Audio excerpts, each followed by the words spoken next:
la une de la presse ivoirienne, la candidature d'Henri Konan Bédié à la présidentielle d'octobre prochain, le Sphinx de Daoukro, comme on le surnomme sur la lagune Ébrié, a accepté samedi, dit-il, de porter le PDCI. Il dit, et je cite, « Je ferai don de ma personne », rapporte Kouassi. « Je suis à la fois surpris et heureux du contenu de vos messages, me demandant d'être candidat à la présidentielle d'octobre 2020. » Cependant, cette annonce suscite de vives réactions en Côte d'Ivoire. D'aucuns ont ouvertement critiqué son âge, 86 ans, même si ses partisans le rappellent à toutes fins utiles que la constitution ivoirienne a sauté le verrou de l'âge limite. Alors s'il est élu, Henri Konan Bédié deviendra le plus vieux président élu en Côte d'Ivoire.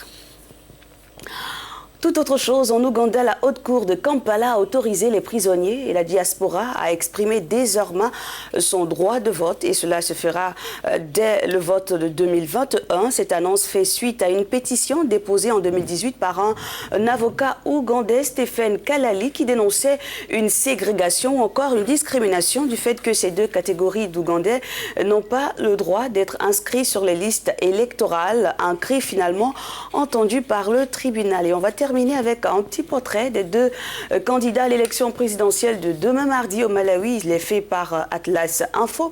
Peter Mutharika, qui a bientôt 80 ans, a pris les rênes du Malawi à l'issue des élections de 2004, disputées 2 ans après la mort de son frère aîné, le président Binguwa Mutharika. Sa réélection en 2019 a été annulée par une décision historique de la Cour constitutionnelle en raison d'une série d'irrégularités graves et systématiques. Il aura comme adversaire l'ancien pasteur évangélique Lazarus Chakwera, à 65 ans. Il dirige le parti du Congrès du Malawi, l'ancien parti unique à la tête du pays de 1964 à 1994, sous la poigne de fer de Hastings Banda.